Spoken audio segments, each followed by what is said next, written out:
아, 예. 아, 예. 감사합니다.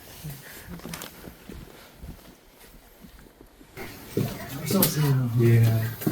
감사합니다. 들어가겠습니다.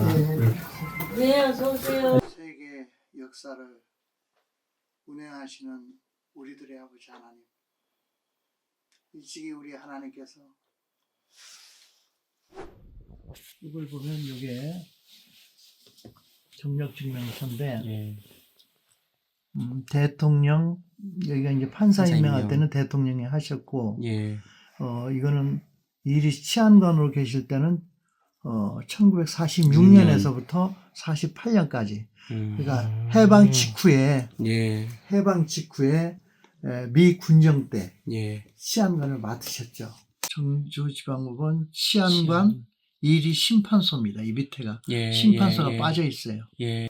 5년 동안의 공무원 생활을 하시면서 제일 중요한 시기가 아니었나 싶습니다. 예. 왜냐하면 미 군정 4년 하고 그 다음에 1년 동안은 이승만 대통령의 임명하에 판사로 임명받으셔가지고 그 당시에 그 상황은 뭐 우리께서도 너무 잘 아시겠지만은 사회가 예. 거의 70% 이상이 공사나 위기 속에서 예. 조성된 사회이기 때문에 이 대통령께서 너무 급하니까 판사가 있어야 된다는 긴급성 때문에 임명고시를 보신 것 같아요. 제 생각도. 이거는 뭐 다른 뭐 어떤 상속기관이 없어요. 상급기관이 없고 바로 거기에서 심판하면 그때는 바로 그 결론이 다른 거예요. 그만큼 이제 그 부친이 가지고 있는 권위가 대단했죠. 왜냐하면 심판소장이니까 치안관이고. 네. 그리고 그 당시에 전라북도 안에 제가 알기로는 판사가 10명 정도밖에 안 됐어요. 그분들이 일을 다 하신 거예요. 그래서 판결문까지 내가 전부 그 기록원에서 뽑아서 검토를 해봤어요. 아직 남아있군요. 네, 지금 가지고 있어요. 10분 판사들이 전라북도 지역에서 판결한 내용이 355건이에요. 그 중에서 국가보안법이라든지 포고령이라든지 긴급 뭐 명령 이런 거라든지 이런 것 때문에 재판받은 숫자가 억수로 많아요. 그만큼 굉장히 사회가 혼란했던 얘기거든요. 20일 날 금산 지원을 습격했어요. 좌익들이. 거기 직원들 할 거 없이 전부 잊지를 못하고 문을 닫아버린 거예요. 그만큼 환경이 정말로 열악했어요. 당시에. 그만큼 열악한 환경 속에서 얼마나 그 경찰들이라든지 그 애국자들이 나라를 위해서 헌신했는가 보지 않아도 알 것 같아요. 저는 느끼고 있어요. 김일성이 내려보내면서 유민구들 내려보내면서 국군 장교, 판검사 무조건 사형, 잡히면 죽여라 하는 것이 지령이었다. 당시 전주형무소에 있던 그 당시에 교환원이었어요. 교환원. 걔들이 동원이 돼가지고 교환원, 인민군, 좌익들 그래가지고 아버지를 그렇게 참 무지막지하게 희생을 한 거예요. 500명 되는데 당시에 희생자들이. 그래서 그때 지금 생각을 하면 너무 마음이 아픈데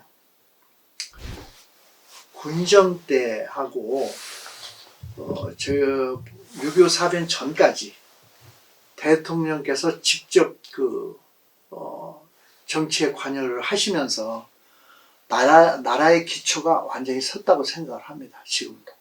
그 생각은 변함이 없어요. 왜냐하면 당시에 그 관보를 제가 가지고 있는데 관보를 보니까 아주 철저하게 돼 있어요. 공무원들에 대해서 어떻게 처우 개선을 할 거며 이런 것들이 구체적으로 다 명시가 되어 있고 그 관보 작성 내용을 보니까 국회를 통과하면서 바로 공포하면서 시행하도록 되어 있어요. 신분 때문에 죽었다면 더 중요한 것 아닌가. 나라를 지키기 위해서 자기 목숨 버리고 희생하신 분들을 소홀히 하지 말고 한번 생각을 해봐라. 더군다나 뭐 여기저기서 뭐 철도 파업이다, 뭐 대구 폭동이다, 뭐다, 여순 반란 사건, 4.3 사건 이래가지고 막 말할 수가 없었거든요. 그 당시의 상황이. 이거를 이승만 대통령이 아니면 안 된다고 생각해요. 저는. 그 당시에 누가 그렇게 하겠습니까? 더군다나 박헌영이 이제 김구 선생 북한에 왔다 갔다 하지 이렇게 하는 마당에서 저는 다른 대통령이 해가지고는 안 된다고 생각합니다. 정말로 그 이승만 대통령 아니면은 그 엄청난 일들을 누가 처리를 하시겠습니까? 나 정말로 그 상상이 안 돼요. 너무 훌륭하신 분이고 그런 분을 갖다가 이제서 그것도 기념관을 만든다고 하니까 너무 안타까운 거예요. 너무. 그래서 우리가 지금 나이가 85세인데 우리가 7살 때 해방이 됐잖아요. 이제 우리가 마지막 세대입니다. 우리 지나면 없어요.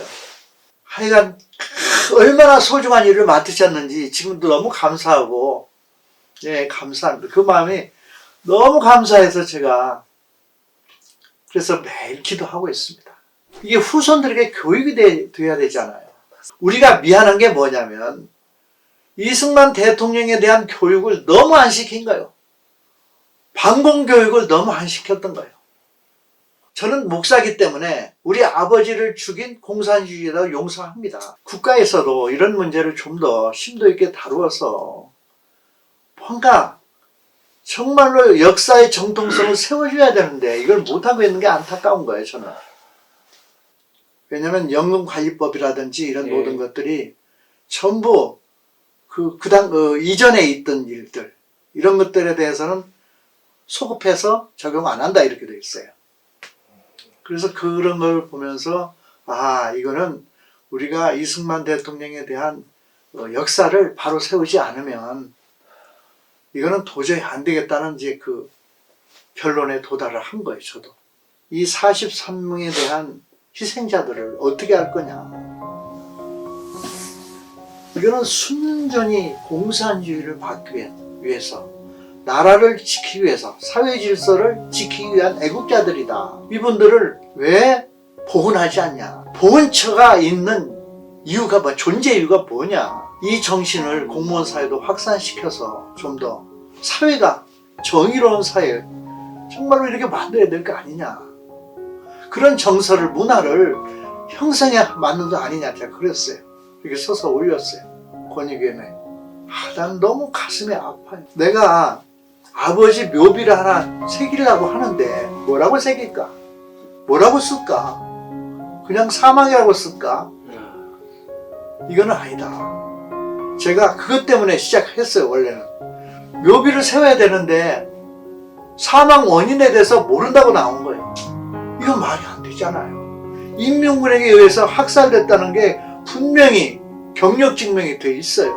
법원 행정처에 인정을 하고 다 그랬어요. 직접 보셨잖아요. 네. 내가 증인이거든. 바로. 그럼요. 그런데 인정을 안 해요.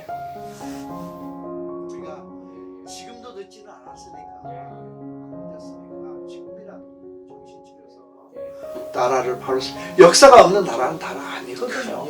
없어요. 그거는 나라가 없습니다. 성경도 역사잖아요. 결국에 이스라엘 민족의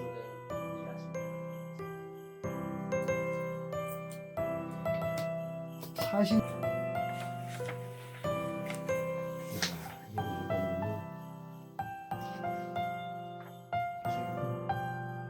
현재 행방불명 되신 분하고 피살되신 분 법원 행정처에 이대로 등록이 되어 있어요. 자료가 있어요. 법원 행정처에 나온 거예요.